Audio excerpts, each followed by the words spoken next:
Recording in progress.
Hey Beth, how you doing?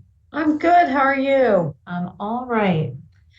I see that it's 1:30. I think a lot of people are still logging on. We might want to wait a sec. Got it. Okay. I will say, I see someone has an AI note taker. I'm not sure, maybe it's gone again. KHC has a policy against AI note takers, so I would ask you all not to turn those on if you don't mind. Oh, yes, I heard. You didn't? Yes, I was with Ben when Dad texted.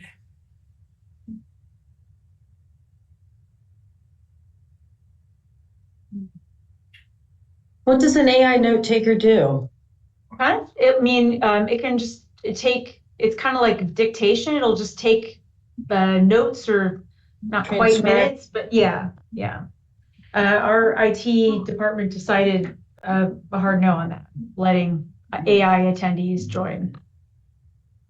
Okay, so it's more of kind of a proxy attendance, really. It Also. can be, but a lot of people use it even while they're attending a meeting, just so they don't have to take notes. Okay. You do that. You do.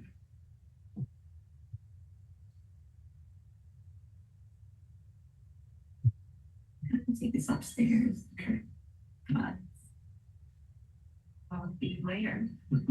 And Vicky, you might want to mute. We're getting background noise on your side. Absolutely. Thanks. Well, let's see. Where is it? Where is it? Where is it? Okay, let me see. Let me see. Let me see. Where? Bottom left, I think. Okay, I see it.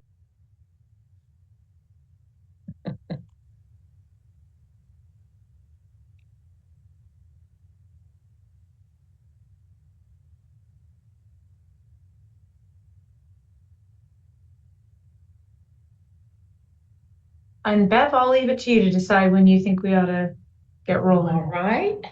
Well, I will call the meeting to order. I want to check and see, do we have a quorum? So I think there are some over on a Microsoft Teams meeting. Oh no. Maybe they Do you didn't want get me the to? update. Do you want me to pop over there? Go find you? and rescue them. Okay, Yes. let me leave. Let me. Yeah, I we think I'll did have to originally leave have now. a Teams link. It should have gotten updated today with a Zoom link. So I originally, when I just clicked on the meeting request, it took me straight to the Teams meeting. But Oh. then I was like, wait, this isn't right because we got a Zoom. So let me. Okay. I'll go take care of that. All right, hold on. My apologies. There's just so many buttons, Wendy. So many buttons and clicks I'm and with you. all that. I am with you. Oh,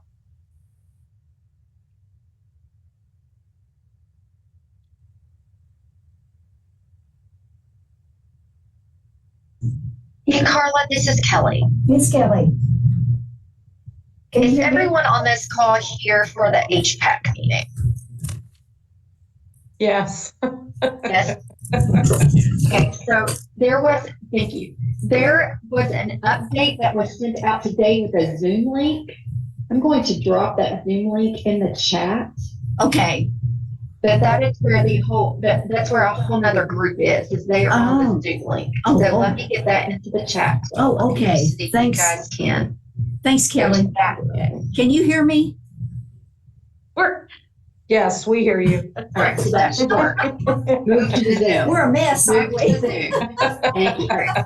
You're welcome. Oh, dear Lord.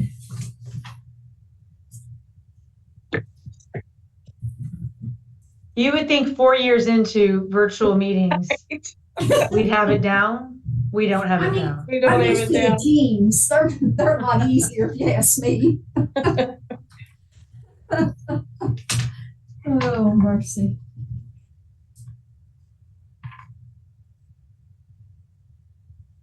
So let's see. They're probably all wondering where the heck we are. Right. I am here. Thank you all. Welcome to our side. Sorry about So that. did the message go out to everybody? You think they're slowly joining us? Yeah. Okay. And I think when the thing got updated, it might have just looked like a reminder, so people might have not registered that it was a change in venue. I'm sorry for that. Our Outlook automatically puts a team link in, even if we don't mean for it to be a team link. Yeah. And that helpfulness is unhelpful. Right. So I've dropped the Zoom link into the chat in the Teams meeting and told them to move to the Zoom. So Yeah. it may take everybody a minute to. Yeah, we're seeing folks come over. So Perfect. Thank you, Kelly. You're welcome. I was like, wow, it's going to be a thin meeting. Oh, gracious sake.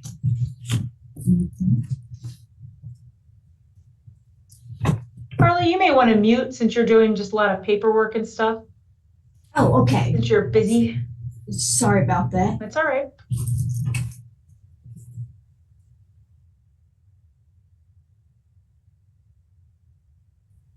So we're at 26.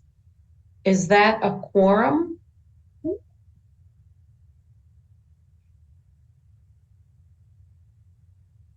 I would think so.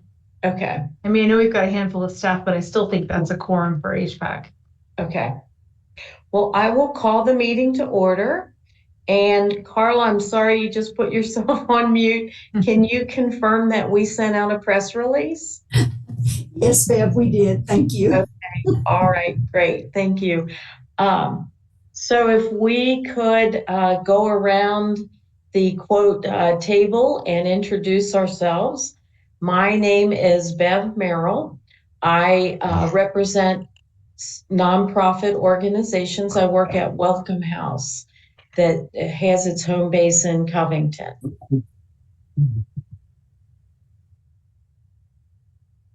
Dave Loy, Kentucky Transportation Cabinet.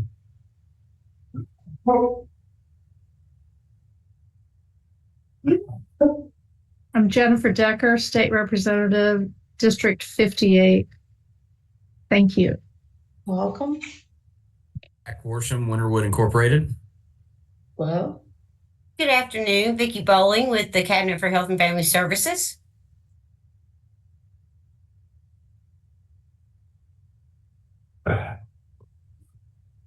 Lana Brower, proxy for Secretary Rebecca Goodman with the Energy and Environment Cabinet.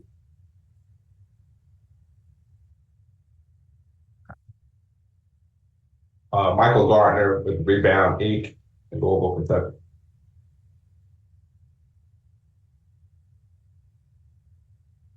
Deborah Knight from HUD.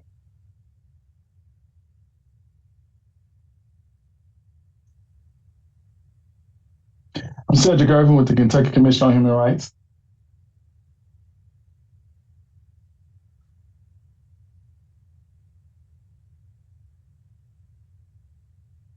Sarah Eldridge, Assistant Director, Bluegrass Area Agency on Aging.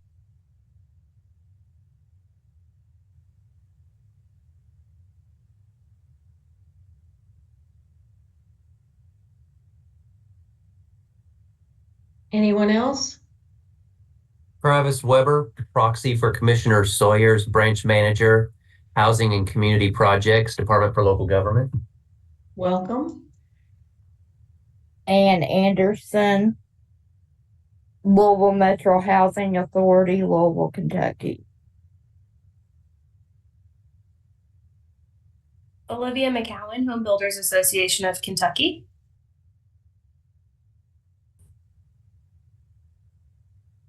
Christina Espinosa, Human Development Institute, the University of Kentucky.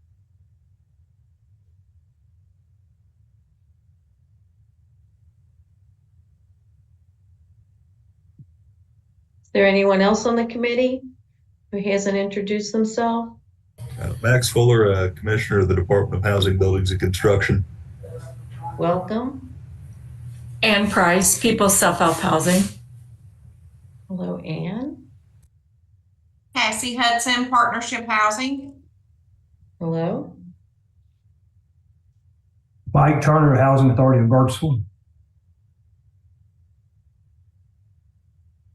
Scott McReynolds with the Housing Development Alliance.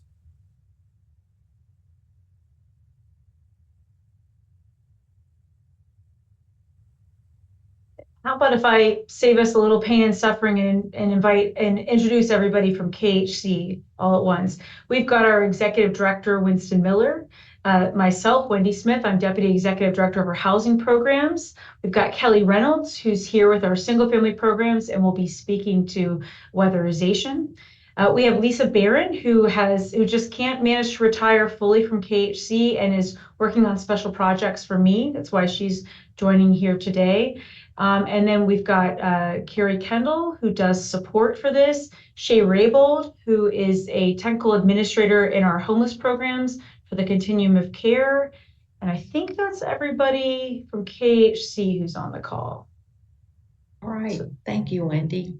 And Carla Hale. Let's not forget Carla. Oh, that's right. I wanted to check and see if there was anyone who was not on the committee who would like to raise an issue. Is there anyone present who wishes to do that? All right. So I would like to start off our first order of business by welcoming a new member, Amanda Voiles. So Amanda became the executive director of the Beattyville Housing and Development Corporation as of June 1st. And before that, she was the rental manager of the same company for 7 years. She has 2 beautiful children, 11 and 7, who keep her busy. And so she has succeeded Wilma Kelly as executive director and lived in Lee County all of her life. So her goals, besides her own personal growth, is for Beattyville Housing to continue to thrive and be a significant contribution to building strong communities. So we welcome you to the committee, Amanda. Thank you. Next, if everyone could please review the minutes from the last meeting. Take a second to do that, or I don't know, they came in email. So if someone has reviewed them, if we could have a motion and a second to approve, and if you would please state your name if you're making that motion.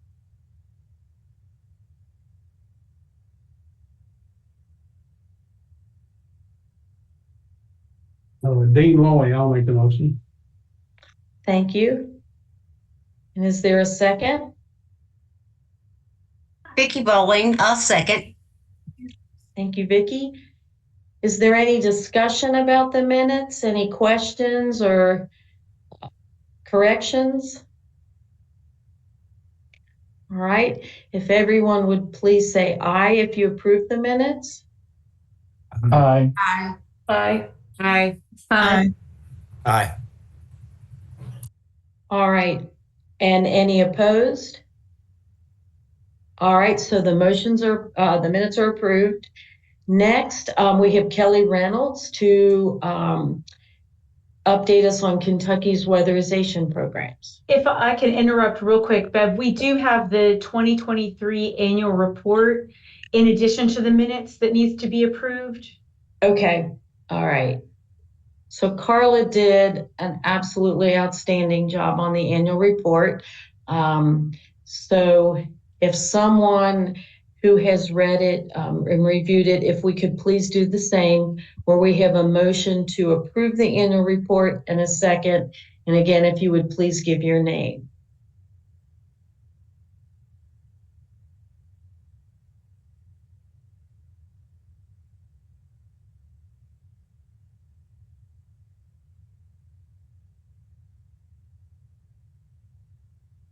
Dean Loy, I'll make the motion. Right, thank you. Is there a second? Lona Brewer, I'll make the second. Thank you. All in favor of approving the annual report, please say aye. Aye. Aye. Aye. And those opposed? All right, thank you. So we've approved the annual report also. So now we will move on to Kelly Reynolds with the weatherization program.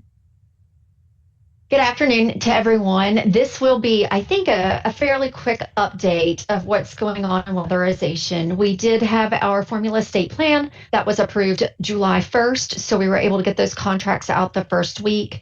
So everyone now, all of our sub-grantees should have all of their contracts and working normal as usual. We are closing out our fiscal year with and our contract year on our LIHEAP funding and our DOE year as well. So all of those invoices are due at the end of this week. And then we'll have final reports to DOE for the year. They should be in by July 30th. So that's kind of the timeline. So I'm going to share some numbers with you in a few minutes, but just know that those are like pretty good numbers, but still there might be some changes. So the first update I want to share with you is we have worked for months to get CETA under contract. CETA is a subgrantee out of Chicago. They're a subgrantee in the Illinois with their weatherization program. They do multifamily. It's their special niche. They are one of the top 3 subgrantees in the nation doing multifamily. They do it really, really well. So we're going to have 3 separate contracts with them. We're going to have a training contract where they're actually training our staff on the technical pieces of multifamily weatherization and how to train other subgrantees on that. We will have a consulting contract where they are helping our subgrantees do multifamily, those subgrantees that wanted to do that. And then they're also going to be helping us do submissions to DOE for our energy audits that we have to submit for approval. And then they will have a contract for subgrantee responsibilities because they are going to be a subgrantee in about 10 territories. So they're ready to hit the ground running. We have a final meeting with them on Thursday to answer just some final questions, but I think they're pretty simple because I've kind of gone through those preliminaries. So fingers crossed, this was all going to be done in the next couple of months. And then they can hit the ground running because they are ready. So the other point is Frontier Housing. They are a new subgrantee with us. They've been working for the past year on onboarding and getting all of their staff hired, which with our workforce development issues that we've had, and I know everyone is having them, they have really kind of struggled just to identify really good staff. But they have hired a weatherization director and a really good crew leader. They are now looking to secure contractors and or crew members for their weatherization program. But they have a dynamite weatherization director and crew leader, so we're pretty excited about where their program is headed. The bill spending is very slow. So to give you an update on that, really, and you'll see this in the numbers, all that we have done is our subgrantees are spending on bill. They're spending slowly. Formula was slowly spent this year as well. They've really just divided completions and not really expanded completions. That is definitely a workforce development issue. So we are hiring a workforce development administrator, technical administrator, to help us with a workforce development plan. I have put a preliminary plan in place. I just need someone to help me execute it, as I'm starting to run out of capacity. And my team is running out of capacity. So we just needed to add another position to the team that will be funded purely with our bill funding. And we had that in our bill state plan anyway. So this is kind of our first step to doing that and start building partnerships within the state to help us with the workforce development issues that we're having. We are still training some of our new monitors. So I've got a couple of monitors doing double duty right now, but we should have those new monitors trained within the next 6 months, I believe. So next slide. These are our weatherization numbers. I really want to kind of talk about what this means. So we have basically 2 pots of money from DOE. One is our formula pot that we get every year, and one is the special funding bill pot that was good for 5 years. And if we meet expenditure rates, then we can get it for another 5 years. Our LIHEAP funding that comes from the Cabinet for Health and Family Services can be used with both pots of money. We call that braiding. Our subgrantees are very good at braiding money. And what that does in a weatherization job is it just gives us more money to help a family or help a household. So our completions, and keep in mind, these are, still numbers are coming in, but these are pretty decent numbers. We have a few subgrantees that haven't reported fully. But for our formula spend, we had 297 completions. We had about 380 last year. So you can kind of see they've gone down, not up. And then we had 31 weatherization ready completions. Now, what that means is weatherization ready is a special pot of money that DOE threw into our formula dollars the past couple of years to help us when we defer a unit because it needs repairs before we can do the weatherization work.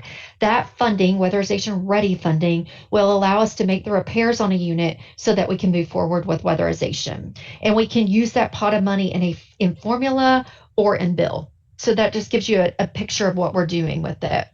We're doing a lot of roof repairs. We do a lot of pest infestation, a lot of mold and moisture issues. Then our DOE bill funding, we have 140 completions to date. Last year we had 68, but they had only been going a few months last year, so they definitely have picked that up. The problem is that the two together really kind of equals what they did in DOE formula last year.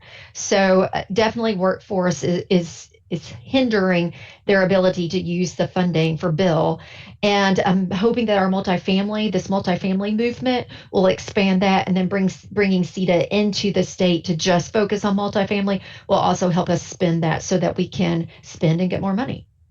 So we have a 211 completed total bill completions, which means with the 2 years. So it gives you a picture as to what's going on. Are there any questions on those updates? Weatherization's moving fast always. Thank you very much, Kelly. Right. Yep. I think that's my only slides, Wendy. Is that, yeah. Oh, monitorings. So this is just something for you to keep in the back of your mind. Thanks, Wendy. I thought there was a third.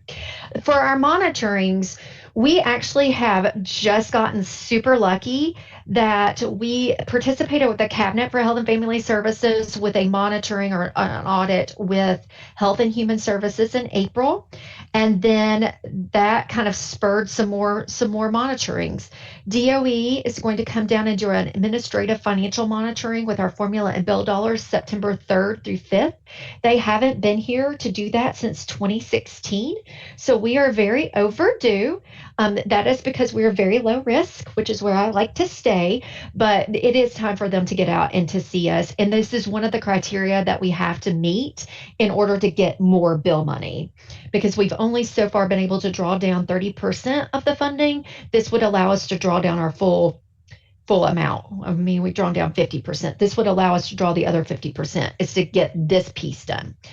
Then the Cabinet for Health and Family Services will be doing a monitoring on us for LIHEAP on September 9th. This is something that they do frequently, just to make sure that we are fulfilling the ends of our contract with them. And then our DOE will be coming for a technical monitoring sometime in 2025, probably early 2025. And that's where they will actually go out to jobs and make sure that we are installing measures correctly. So they're really monitoring our monitors to make sure that they are catching all the things they need to catch in a technical monitoring. That will happen in 2025. We haven't had one of those since 2017. So we were definitely overdue for monitoring. It's really because we're pretty low risk. It's where I hope we end up at the end of these two monitorings. So that's just an update for you that we are going to have a busy, busy year with monitorings. All right, that's it. Thank you, Kelly. Thank you. Next, hello, Shay. Looks like you're going to report on the criminalization of homelessness. I am. Thank you, Bev. And Wendy is going to advance the slides for me. I'll just reintroduce myself real quick. I'm Shay Raybold, again with Kentucky Housing Corporation, and I work specifically with the Continuum of Care program, which is a federal program to address homelessness. It's both a funding source and requires communities to have planning bodies that work to address homelessness. And Kentucky has 3 of these planning bodies called COCs. Lexington has one, Louisville has one, and KHC is the lead for what's called the Balance of State COC. So the Balance of State COC is who I work with specifically. And before I get started, I just want to invite my colleague from the Homeless and Housing Coalition of Kentucky, Adrian Bush, who is Executive Director of HHCK, to feel free to chime in at any point during my presentation or to help answer any questions that I might not be able to answer. HHCK, being an advocacy body, has followed closely legislation and court decisions, both locally and nationally. And so that's why I just wanted to call on Adrian as well. So today I'm going to be talking specifically about 2 items that are relevant to Kentucky. The first is actually a Supreme Court case, which is called the City of Grants Pass versus Johnson, and the Safer Kentucky Act, which we've talked a little bit about in this committee, but I'll just update everyone. So next slide, please. So starting kind of high level with the Supreme Court case, which is Grants Pass v. Johnson. This past, actually almost, I guess about 2 months ago, the U.S. Supreme Court ruled in a 6-3 decision that people experiencing homelessness can be fined and arrested for sleeping outside on public property, even when there is nowhere else to go. And the case stemmed from an ordinance that was passed in the City of Grants Pass, Oregon, back in 2013, which passed an ordinance that restricted camping on public property or parking overnight in city parks. And the penalties included fines, and multiple violations of the ordinance could result in imprisonment. And that essentially worked its way up to the Supreme Court. Next slide, please. The Supreme Court held in its majority opinion that the enforcement of generally applicable laws regulating camping on public property did not constitute cruel and unusual punishment prohibited by the 8th Amendment. The plaintiffs in the case had argued that the ordinance that resulted in fines or imprisonment had violated the cruel and unusual punishment prohibition of the Constitution's 8th Amendment, but the Supreme Court majority opinion said it did not. In their opinion, they reasoned that the Eighth Amendment focuses on the method or kind of punishment a government may impose and not on the question of whether or not a government may criminalize a particular behavior in the first place. And they further reason that the penalties being offered in Grants Pass were not cruel and unusual. Next slide, please.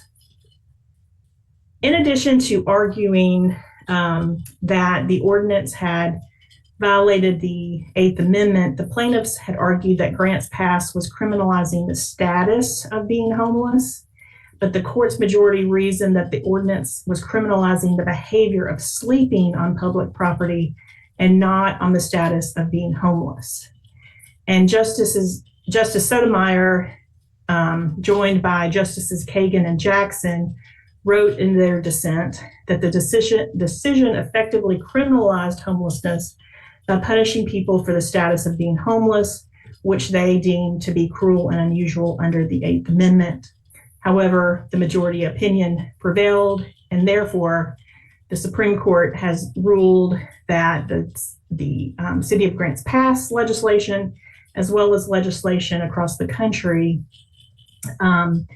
that imposes fines or other penalties, are not in and of themselves in violation of the cruel and unusual punishment clause of the Constitution. Next slide. So why does that matter to us here in Kentucky? I know at the last meeting, when Adrienne gave her legislative update, she mentioned House Bill 5, and at that time it had just passed, I believe. But I did want to focus on it just a little bit here to remind everybody what it is. House Bill 5, which was dubbed the Safer Kentucky Act, was introduced, as I stated, in the most recent legislative session. It did pass. Governor Beshear vetoed the legislation in full, but the veto was overridden. So the act actually went into effect on July 15th, and it includes dozens of unrelated provisions that range from carjacking, violent felonies, and drug use to effectively criminalizing unsheltered homelessness. The act, in part, was developed from model legislation drafted by an organization called the Cicero Institute in Texas, which lists banning street camping as one of its major policy priorities. And legislation like the Safer Kentucky Act, specifically relating to homelessness, has been introduced and passed in other states across the country. Next slide, please. So, Section 17 of House Bill 5 creates a definition for camping, which is essentially sleeping in a location. And it specifically states that a person is guilty of unlawful camping when he or she knowingly enters or remains on a public or private street, sidewalk, under a bridge, underpass, path, park, cemetery, or other designated area used for pedestrians or vehicles, including in front of businesses, I'm paraphrasing here, homes, public buildings, with the intent to sleep or camp in that area when that area has not been designating for camping. Next slide, please. The penalties for unlawful camping, the first violation is, I believe, a citation. And the second offenses and subsequent offenses are actually considered Class B misdemeanors.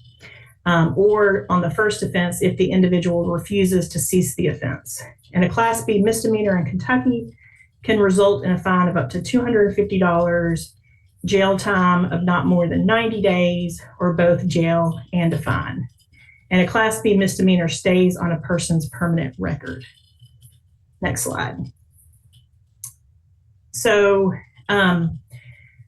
also specifically included in House Bill 5, it states that a local government may designate an indoor or outdoor area with defined boundaries in a commercial or industrial zoned area, separate from any area frequently used for public purposes, as a temporary camping location for unsheltered homeless individuals. However, it goes on to state that any such designated area shall contain potable water and adequate sanitary facilities such as portable toilets. That's Section 19 of the Act. In Section 20 of the Act, it prohibits government officials or bodies from adopting or enforcing policies that directly or indirectly discourage the enforcement of unlawful camping, or from directly or indirectly prohibiting or discouraging a peace officer or prosecuting attorney from enforcing the unlawful camping section. So what this in effect means is that local governments do not have the ability to pass their own legislation stating that they will not enforce the state law of the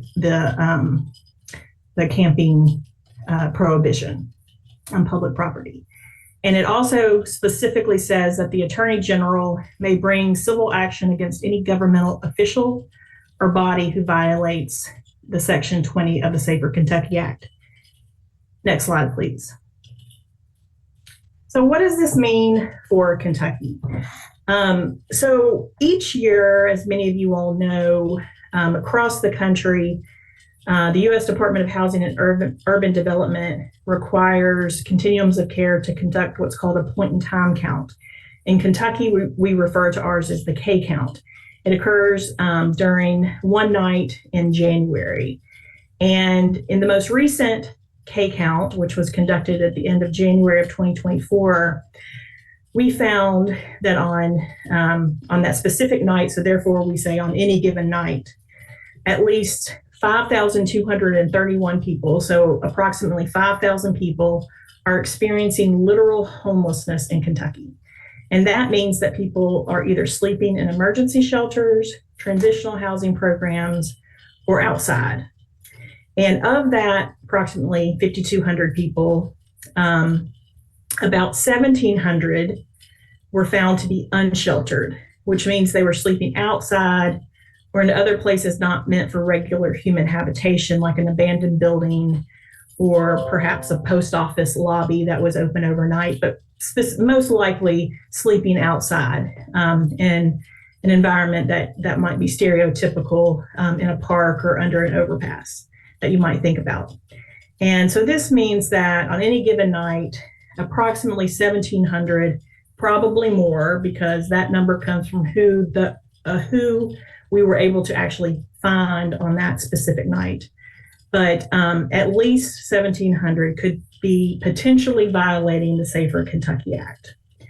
And of that number of unsheltered, that was not just an urban problem. It did include 595 people from Louisville, Jefferson County, 82 from Lexington, Fayette County, but more than 1,000 came from counties outside of Fayette and Jefferson, across east to west, north to south. Furthermore, over 75% of Kentucky's 120 counties have no emergency shelter whatsoever. And of those that do have shelters, many limit the population that can be served. They might limit it to only men, only women with children, only victims of domestic violence. There are some that require families that present together with a male and female head of household to present a marriage certificate, so in order to stay. So there's a variety of barriers, not all like no one has an intent not to serve people, but there's just a lot of barriers that prevent just anyone from being able to seek shelter whenever they might need it. So what this means for Kentucky is we can get into debates of whether or not this legislation should or should not have been passed. But the reality is that it is law as of July 15th. And in Kentucky, there are more people experiencing unsheltered homelessness than there are shelter beds. And we know that people, even those that we are able to get housed with various programs, we continue to have more people entering homelessness on a daily basis. So it's early at the moment in terms of what kind of impact this will have. But we know it's something that is important. In particular, people, if they are cited, if they are fined, if they do have a criminal record, it could make it difficult for them to find housing or shelter. And the last thing I will say is the legislation did not include any funding for shelter, permanent shelter, or the temporary shelters that local governments are able to erect if they are able to do so. And there was no additional funding for any type of housing associated with this legislation either. And I believe that's my last slide, and I'm more than happy to answer any questions. Or Adrian, I don't know if there's anything you'd like to add. No, I don't think so. That was a comprehensive overview. I think at this point, we're just kind of in monitoring phase and figuring out what this means, practically speaking, for communities across Kentucky. I would say one of the silver linings in this policy conversation has been an interest from our legislature and from other policymakers on what on homelessness, but also just housing writ large, and what our housing supply is doing to our housing supply gap, if you will, is doing across Kentucky, and kind of the challenges and the solutions that brings forward. So I think that kind of pivots to, you have me on later on the agenda and I can discuss it more there. But that's kind of where I'm sitting these days. Thanks. I just have one question. Is there a way that you know of, Adrian, to track citations issued? Or I'm guessing there's not. Well, I think as part of our role is in monitoring the impact, like right now we have a survey up. I'm just curious from different communities, like how they're handling it. And then like what people who are currently sleeping out, what they're experiencing. So we've got that. I mean, obviously that we're just a small organization. I'm not the University of Kentucky over here with my statistical samples and such. But the other thing too that we're doing is we're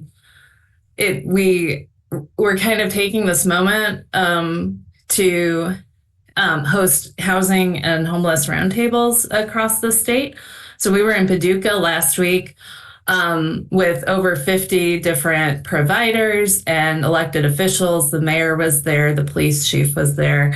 And I mean, it's a round table, so we were talking about a lot of different things. But you know, trying to get information about what the impacts of this legislation will be moving forward, and educating about what it is and isn't.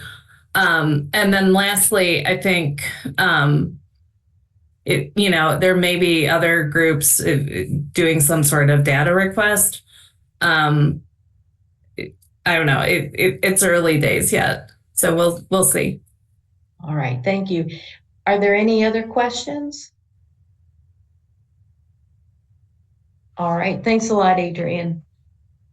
Next on the agenda is Wendy with funding reductions. Yes, thank you. This will be very brief. I just wanted to share with you all, we will talk a little bit later about Adrian's going to follow me by talking about the legislature's housing task force, and then I'll talk about some of the follow-up efforts around our housing supply gap analysis, all of which point to the need for Kentucky to build more housing for many different income levels. Meanwhile, at a time where Kentucky Housing and our partners that use our dollars could really use more funding so we can build more housing, I want to let you all know about two program areas that are pretty important to us that have seen reductions.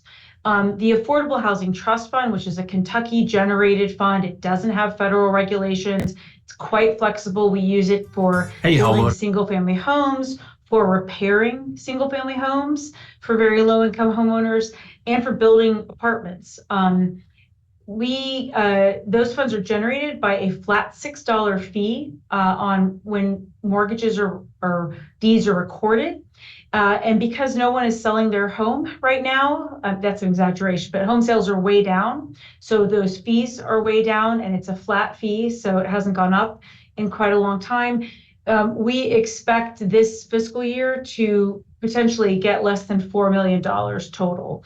And that's really unfortunate when you look at prior years where the revenue was quite a bit higher, would be closer to 6.5 million. So that's down. The other reduction we're seeing is in a federal program, well, quite a couple of federal programs, but in particular, what's called the Home Investment Partnership. That's the first row on this table.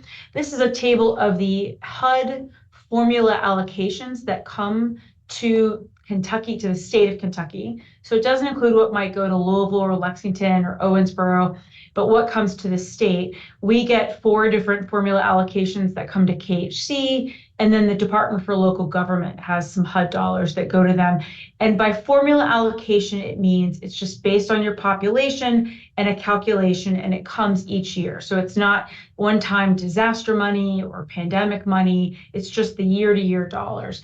And what I just simply want to point out in particular is that the home program is got a 20% cut in the most recent federal budget. It is also slated to get a 60% cut in the next federal budget. So it's going to really go down to a very minimal amount and not be nearly as productive for us. Not quite as severe, but similarly, the National Housing Trust Fund, which we mainly use to preserve or build rental properties, because it has to be affordable to really the lowest income folks at 30% of area median income and below. And that received a 10% cut in the most recent federal budget. I am mainly just sharing this with you all to share that KHC is concerned that we're going to begin to have to, we're going to have to cut how much we fund, because we just won't have the funds. It also at some point could affect, we may have to shift staff to other areas at KHC. We're very concerned about these reductions from a productivity and an operating, funding standpoint. And that's all. I just wanted to share those 2 things with you, that AHTF receipts are down, and these other programs that we use to generate new units in Kentucky are also down. Thank you, Wendy. Mm-hmm. Back to you, Adrienne, the Legislative Housing Task Force. Okay, great. So back during the session, Representative Randy Bridges, who represents Paducah, had filed House Concurrent Resolution 68. And that was to establish a special committee or a legislative task force to meet during the interim. The House passed it. Thank you very much. And then it kind of ran out of time in the Senate. But thankfully, LRC, Legislative Research Commission leadership, the leaders of the House and Senate decided to prioritize this very important subject for one of the 4 or 5 task forces slated to meet this interim. And so the first meeting was in June, on June 24th. KHC has very helpfully put together a slide here with the links of the video. They have KHC's presentation and then also the link to the task force information. It has the members on it, and it is being co-chaired by Representative Susan Whitten from Louisville and Senator Robbie Mills from Henderson. And then there are, I believe, 8 other members representing different areas. Unfortunately, Representative Decker is not on this housing task force. But part of the purpose, it will meet monthly from now until November at least it's the last scheduled meeting. They may have like one more meeting in December for sure. And so at the end of this process, they will develop and approve a list of recommendations Our hope is that some of these recommendations will turn into bill requests and bill drafts to be filed in the 2025 legislative session. And so the next meeting is actually July 29th, and that agenda has been released. Let me see, I have too many tabs open. We have, it's going to focus on a discussion by local officials concerning housing issues in their communities. And so the committee will be hearing from Mayor Greenberg in Louisville, but also some judge executives and CAECO government affairs folks, as well as the mayor of Elizabethtown. So, and then the next meeting in August, just a heads up that we, at the Homeless and Housing Coalition of Kentucky, will be doing a lunch for members and other interested legislators, like directly before the meeting, probably from 11 to 1. So that is what I have in terms of the Housing Task Force. I'm happy to take any questions from anyone.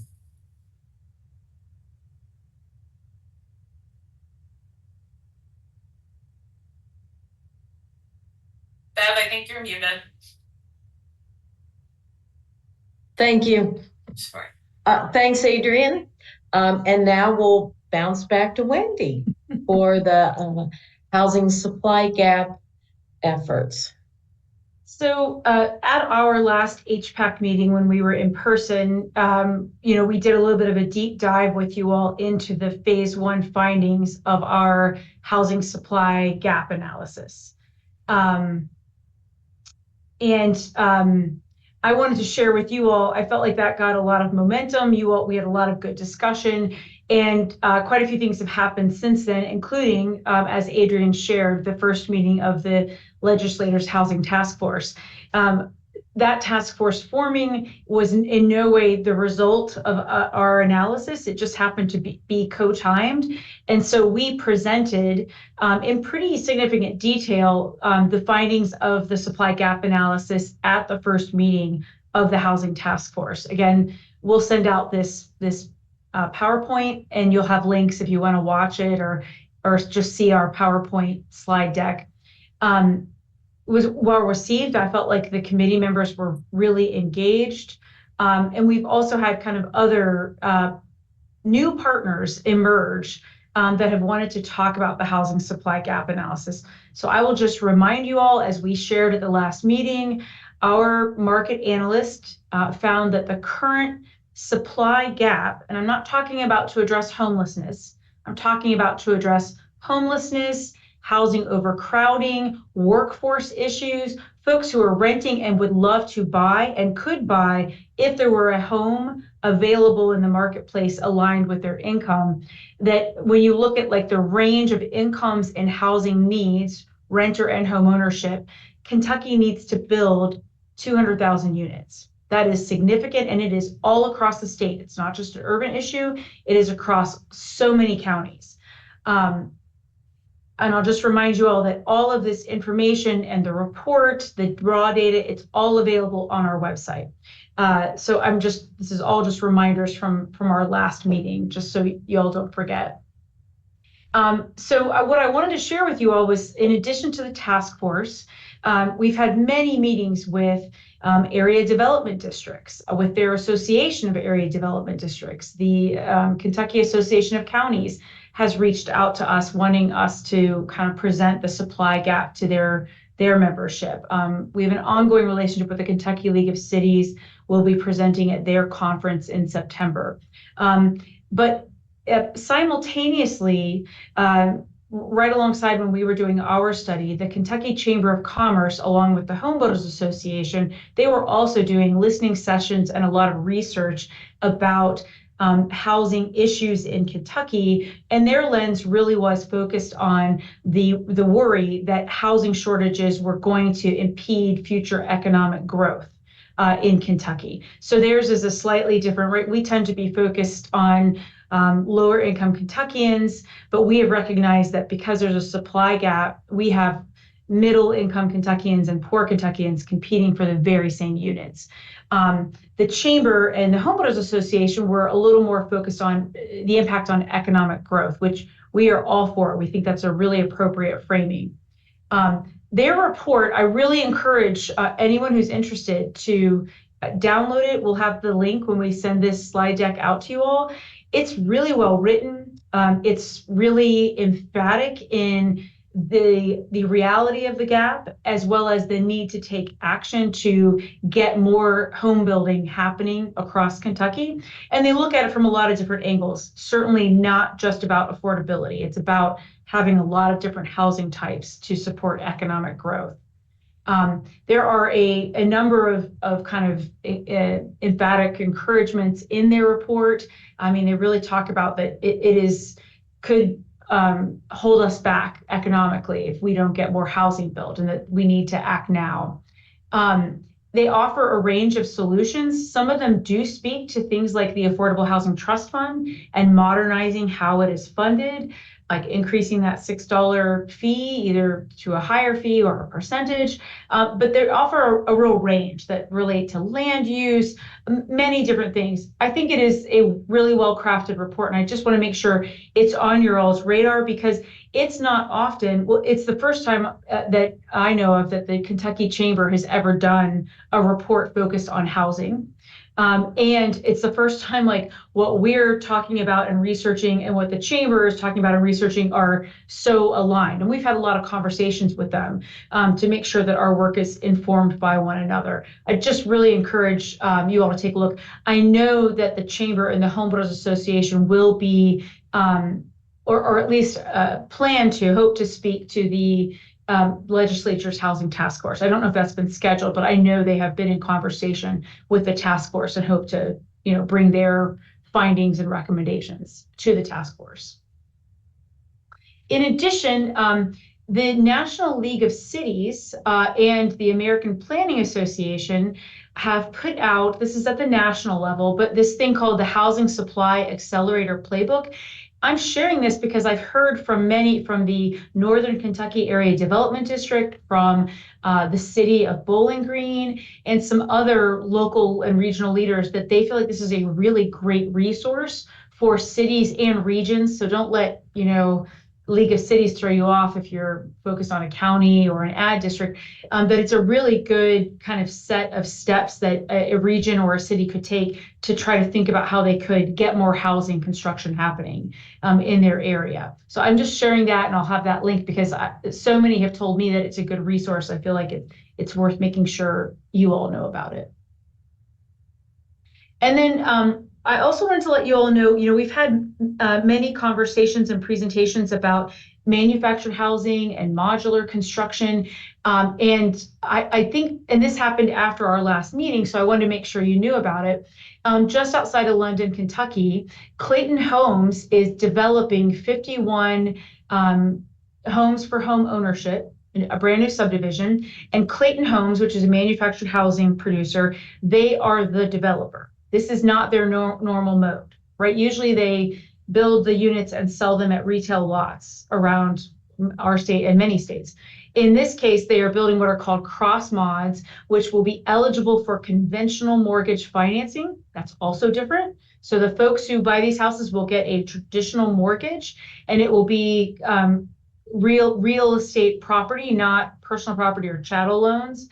I'll show you a couple of cross mods.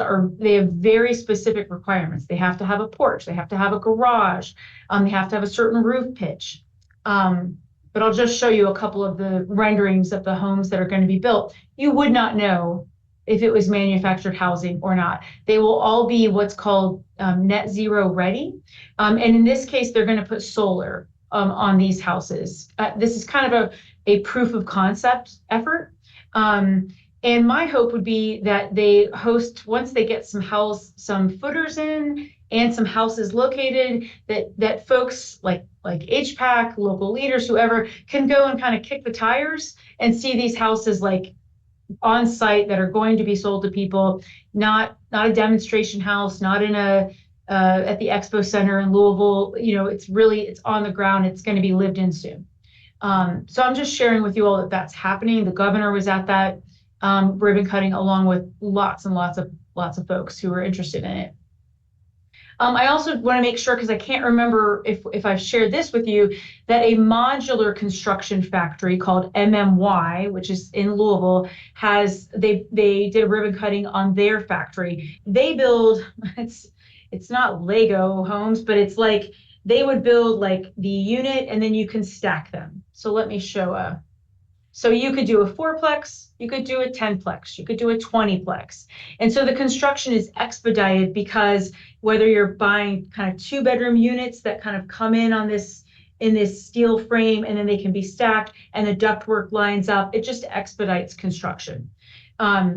Pretty cool. Now, none of it has been sited in Kentucky yet. They have built in other places, but they have a factory now in Louisville. I'm glad for that because that's jobs in Kentucky. It also means like if you're frustrated or you need a problem solved, they're here. They're not many states away, and you don't have the transportation costs. So that's just exciting to see.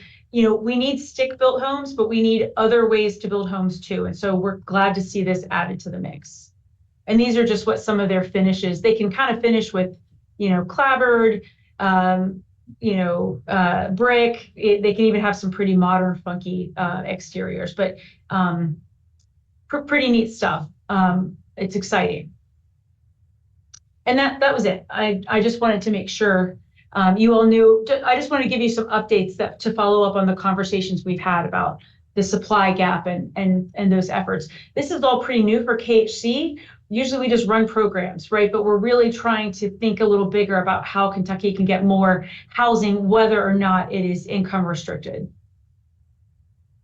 Great. Thank you, Wendy. Appreciate that. Are there any questions? All right. Well, we'll move on to Molly Tate with the Affordable Housing Conference. I'm not sure if Molly's on. I'm looking for her. I don't think she is, so I'll just share it with you. It's just one slide, Beth. Are you on, Molly? Okay.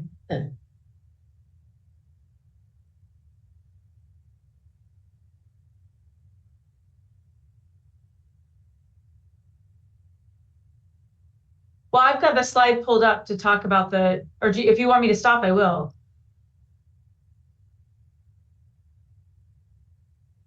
Okay, go right ahead.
All right. Thanks a lot, Molly.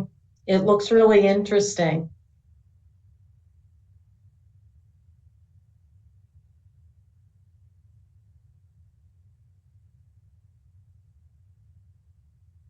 All right. Thank you. Does anyone have any other informational items or announcements that they'd like to share?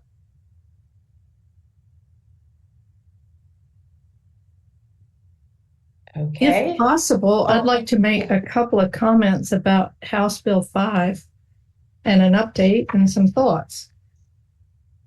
Sure, that would be fine. Okay. House Bill 5 was quite controversial for many reasons, but of course, the street camping portion of it was maybe well, it's hard to say what was the most controversial. But in the report about it, there was a mention of the Cicero Foundation as being behind the model bills. And I would like to suggest that anyone interested in that, which we all should be, there is a report on that at ciceroinstitute.org. And is there somewhere I can share the report? Because it's on the sanctioned council encampment portion, which is, of course, it was dated in December of 23, but it focuses on how this is playing out in other places. And actually, it is that sheltered, sanctioned sheltering that is the overall point of the House Bill 5 section on that. It seems compassionate to some to think that you should just allow people to be on the streets. But I run a homeless shelter. I ran 2 homeless shelters. In fact, we're getting ready to incur great, huge debt to increase the number of people we can shelter because we simply can't keep up with the need. We all know there's a growing need. But from who I see come in here, it is the least compassionate thing I could do to send them to the streets because it is not safe, it is not sanitary, it is in all ways bad for them to be on the streets. And one of the points of this bill was to try to get people with help. Now, I understand that there was no funding related to this, but not every taxpaying county has the same kind of problem or need. And I'm not going to just pontificate here at length, but I did want to say that various cities like in Utah, in Austin, in Portland, various places have encampments, and the main point of them is that they are sanctioned. You cannot be cited or anything else for being there. They have hygienic facilities, which they don't have on the street. They are monitored for safety and against crime. And they are, from what I can find out, they are working well. Now, they don't solve the problem. In fact, I think people leave them to go back to the street because we have a mental illness problem as well.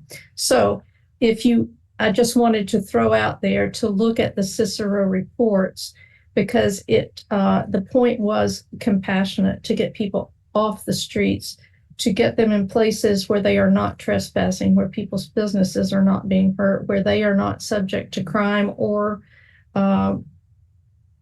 committing crime on the street because they are without any resources. So just wanted to throw that out there. And I agree that I look forward to monitoring it and seeing how it's working here. But I know in my county, the need for shelter is great, and I don't think the streets are the answer. I think whether the government funds it, there needs to be more compassion in the citizenry. So those are just comments I wanted to make. Thank you.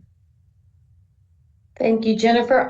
I would think that either maybe Wendy in the follow-up, I know there was something else that was going to go out. Could we also send that link out?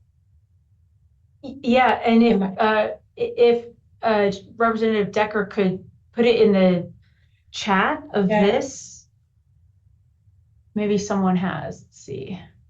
I think that's another note. Yeah, no, that's from Molly.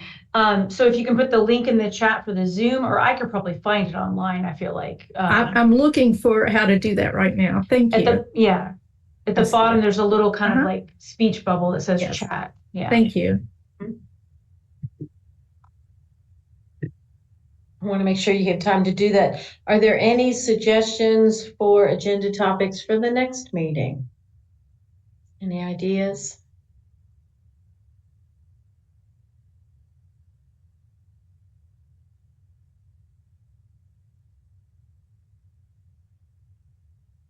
We can work on that. Are you coming up with anything, Jennifer? The pressure's on, huh? Yes, I'm trying to get it where I can put it in there, but I'm going to probably just have to. It's a big, long thing. I was trying to get on my computer so I could copy and paste it instead of having to type it out, but I may run out of time. I'm going to try it here real quick. Sure. While she's working on that, the next meeting will be October 22nd, and it will be in person. I did find their general homelessness page. I don't know exactly where the report itself is. We can send that out when we send out the overall slide deck, but they do have an overall page. If you'll need to leave and the chat closes, I'll send it to you, Wendy. Okay, that'd be great. Yeah. Okay. Thank you. Great. All right. Well, thank you everyone for attending, and I look forward to seeing you in October. Thank you. Thank you. Have a good one. Have a good one. Thank you.